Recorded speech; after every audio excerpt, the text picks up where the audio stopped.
Hey guys, so we are on day, I don't know, should we call it day 3 of the coloring process? You experimented 2 days ago. Yesterday you did your first frame, and today we're moving into our second frame. And so again, you guys, like, I'm gonna reiterate what I said yesterday.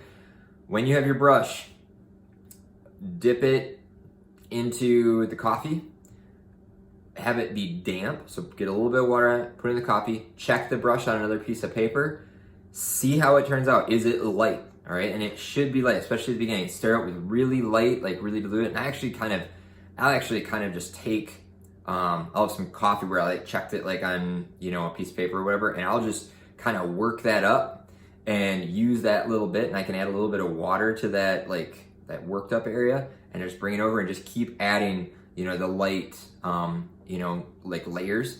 And maybe there's darker areas and you can go a little bit bolder like with that, but for the most part, you guys start slow, build the stuff up, and as you guys get through it, at the end, you're gonna just work on kind of adding that stuff. Now, you guys, the other really important thing that I mentioned yesterday, but I'm gonna say it again today, reference pictures, okay? You guys should have done reference pictures at the start of the project. Remember, I had 3 pictures. I had the 3 images that I was gonna work from, and then I used those images to draw from, and now I'm using them to shade. All right, and I turned them into black and white images, and that's making my life so much easier. So if you didn't do that, I would highly recommend you trying to figure that out. Especially like in this picture today, it's kind of weird because I'm looking outside. All right, and if you look like right now in my image, notice like this outside, like it's kind of white and it's kind of lighter and it's not really bold. Like if you look at the rest of my room, it's pretty defined and bold or whatever, but it's really light and white, kind of like everything's tinted out where my window is. And that's because it's darker in here and it's lighter out there and it's kind of blowing out. But that's how it looks. So like I'm gonna paint my picture so it looks like that too. So it's those little things, you guys, like, like the shadows on our faces and like the little things by having the images to work from. Those are the little cool things, you guys, that make your stuff look more realistic and make it look so much better. People that just off the cuff paint, I get kids all the time. They're like, "Oh, Mr. Molly, I'm a good artist. Like I can do this. I don't need reference pictures." Okay.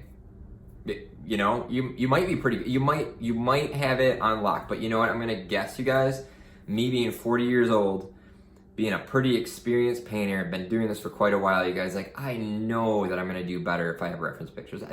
There's little things that like I wouldn't think to change, like the white window.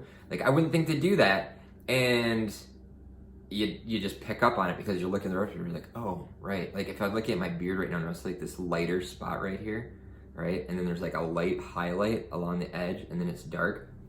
Those are the little things, you guys, that if I had a snapshot of it, I would work that in, and it would make my picture look so much better. So anyways, let's get into it. I'm gonna demonstrate my second frame, and then from there, you guys, you can work on your own.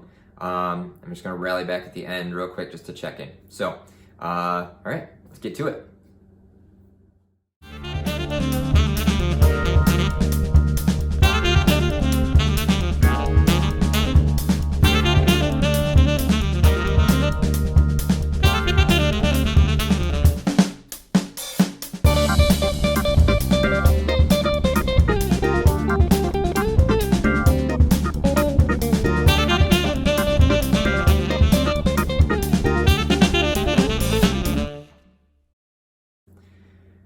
Okay, so frame 2 is done. I'm gonna assume you guys are, like, once I get started on something, I wouldn't want to step away from it, especially these smaller ones.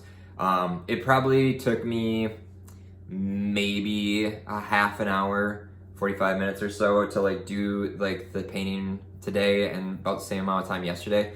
And it, like, I realized that some of you might need a little bit more time than that, and that's okay. I'm gonna give you guys a little bit of wiggle room, like kind of at the end to like kind of catch up. But yeah, like that's fine. So check those brushes, use those reference pictures, small amounts of water. Hopefully day 2 of this, like you're getting a little bit more of a feel for it. Day three. You're getting a little bit better feel for it. So yeah, you guys, like, hit me up if you have questions. daily shares. Make sure that you're posting up your progress. Make sure that I can see that. Like, I'm super excited about this, you guys. I know that watercoloring is intimidating for some people, and I know that this is not the easiest thing for some people, but just do the best you can, you guys. Be willing to make mistakes, be willing to fail, and we'll just see how they turn out. So anyways, you guys have a great day, and I will talk to you tomorrow. All right, bye.